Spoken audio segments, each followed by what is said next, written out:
Kita mulai pengajian kita. Bismillahirrahmanirrahim. Assalamualaikum warahmatullahi wabarakatuh. Alhamdulillahi wa kafa, wassalatu wassalamu ala sayyidina Muhammadin al-Mustafa wa ala alihi wa ashabihi ahli siddiqi wal wafa. Qala Rasulullah sallallahu alaihi wasallam, wa inna asdaqal hadis kitabullah wa khairu hadi Muhammad sallallahu alaihi wasallam. Amin syari umuri muhdasatuha wa kullah muhdasatin bid'ah wa kullah bid'atin dalalah wa kullah dalalatin finnar. Wa qala mu'allif rahimahullahu ta'ala wa adaman nafa'a bi ulumihi fid darani amin. Sekarang yang 105. Terus kayaknya dua nih sampai 106. 105 kita lanjutkan di mana firman Allah Ta'ala katakan, ma yawaddul ladzina kafaru min ahlil kitab walal musyrikin. Tidaklah suka orang-orang kafir itu min ahlil kitab, dari kalangan ahlil kitab, walal musyrikin, juga tidaklah suka dari kalangan orang-orang musyrik. Ayunazzala alaikum min khairi min rabbikum, didatangkannya kepada kamu kebaikan dari Tuhanmu. Wallahu yahtassu birahmatihi man yasha, dan Allah menentukan kepada siapa rahmatnya dia berkehendak yang harus diberi. Jadi Allah menentukan rahmatnya kepada siapa yang diberi. Wallahu dzul fadlil adzim, dan Allah memiliki karunia yang besar. Bunyi tafsirnya gini, bunyi tafsir di atas. Wa qauluhu ta'ala, berfirman Allah Ta'ala, ma yawaddul ladzina kafaru min ahlil kitab, tidaklah suka orang-orang kafir min ahlil kitab, dari kalangan ahlil kitab, walal musyrikin, juga orang-orang musyrik. Jadi Allah ingin mengatakan di sini bahwa sesungguhnya orang-orang kafir dari kalangan ahlil kitab dan dari kalangan orang-orang musyrik itu sangat tidak suka kepada orang muslim, kepada orang-orang yang beriman. Ayunazzal alaikum min khairin min rabbikum, diturunkannya kebaikan atasmu. Diturunkan kebaikan atasmu itu siapa? Berupa apa? Bahwa Allah Subhanahu wa taala itu mengutus Nabi Muhammad SAW itu adalah merupakan satu kurnia. Kurnia yang sangat besar, dan itu berupa kebaikan. Jadi diturunkannya Nabi Muhammad itu, diutusnya Nabi Muhammad itu adalah merupakan kebaikan. Itu orang-orang kafir, orang-orang musyrik nggak bakal suka. Ketidaksukaannya itu sampai sekarang. Iya, benar nggak? Ada nggak nama Nabi Muhammad itu dicela-cela, dibuat kartunnya gitu ya? Ya, itu tanda mereka tidak suka, walaupun Nabi juga udah nggak ada.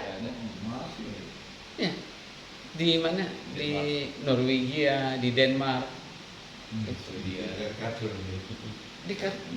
Sampai Salman Rushdie dulu tuh kan membuat ayat-ayat setan, the satanic verses.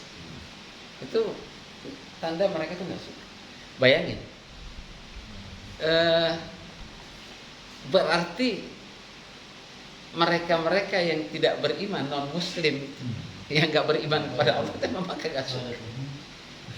Diturunkannya Nabi Muhammad, diutusnya Nabi Muhammad untuk orang muslim, tetapi gak bakal suka. Sebetulnya antara kebaikan dan keburukan itu cuma ada dua sih. Ada dua kubu. Ya, kebaikan dari kalangan ini menurut persepsi kita ya, persepsi Al-Quran, persepsi orang-orang yang beriman. Jadi kalau orang yang beriman mengatakan yang lain ya terserah. Tapi kalau menurut persepsi orang mukmin, ajaran yang benar itu Islam, ajaran Nabi. Quran yang paling benar ya Al-Quranul Karim.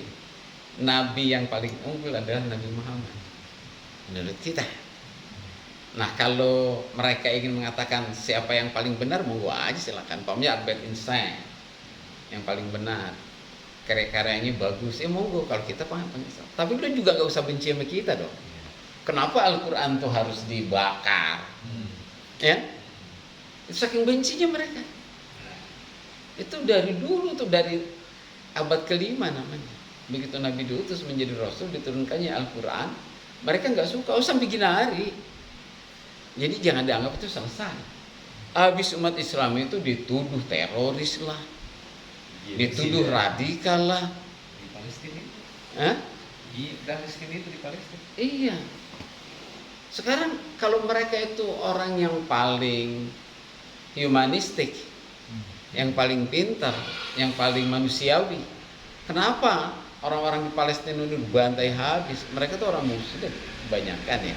Ada juga orang Nasrani yang berpegang pada prinsip-prinsip agamanya, tapi mereka kenapa juga dibantai? Jadi permusuhan kubu itu ada dua sebetulnya sampai sekarang.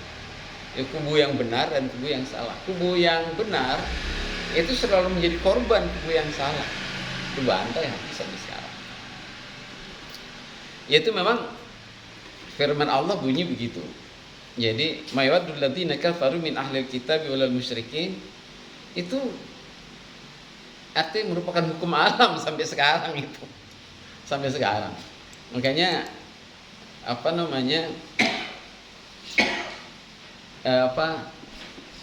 banyak ayat itu yang mengatakan seperti itu. Gitu. Nabi bahkan bukan cuma pada masa Nabi, masa sebelum Nabi, sebelum diutusnya Nabi Isa ini sebagai Rasul, itu juga yang namanya kebenaran ternyata memang seperti itu. Mungkin selama Adam diciptakan, kemudian ada Kabil dan Nabil ya, dan kemudian kubu yang benar itu kan dibunuh, si Habil, ya kan? Dibunuh. Kemudian berikutnya terus sampai akhir zaman sekarang ini. Nah, bahkan pada masa-masa sebelumnya banyak nabi-nabi yang diutus itu dibunuh. Kalau di sini saya catat ada 5 nabi yang dibunuh sama mereka. Pertama itu Yesaya. Ini ada di Alkitab, tapi di ini juga ada. Yesaya. Itu dikisahkan juga dalam kitab Ibnu Katsir ini, dan dalam Qisasul Anbiya itu ada. Kemudian Nabi Yasdaya alaihissalam, kemudian Nabi Zakaria, terus Nabi Uraya, terus Nabi Yeremia. Itu nabi, bukannya rasul, tapi mereka dibunuh. Siapa itu?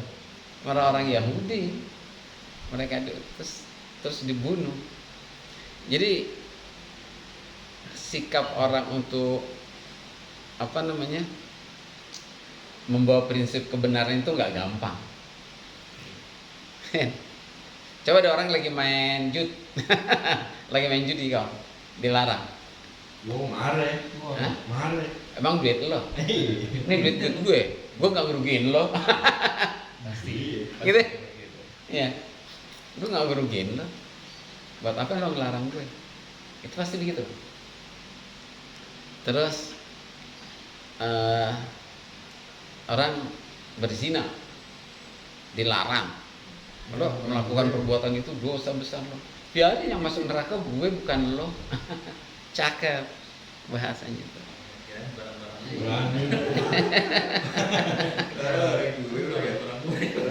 Iya. Jadi sikap-sikap seperti itu tuh yang antipati pada kita. Memang kayaknya yang namanya kebenaran itu menjadi permusuhan dari zaman ke zaman, bertolak belakang dengan udah berkerak.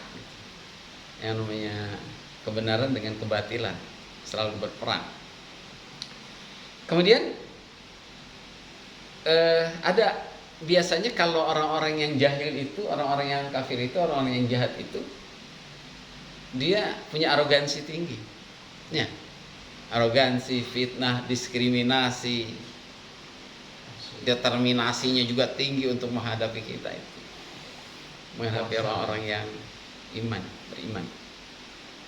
Apalagi kita di tengah-tengah orang-orang yang kita di tengah-tengah orang yang mayoritas. Kayak Islam fobia itu yang terjadi di Amerika, yang terjadi di Prancis, di Inggris, di Kanada. Itu umat-umat Islam persekusi habis. Nah, Buat Allah mah gampang aja untuk merubah itu. Ya. Ditimbulkan kecerdasan di dalam pikiran mereka. Ya, berkembang Islam. Coba setelah Palestina digempur habis sama Israel, umat Islam di Eropa mungkin banyak. Mungkin banyak yang masuk Islam. Mereka bertanya-tanya ada apa sih sebetulnya.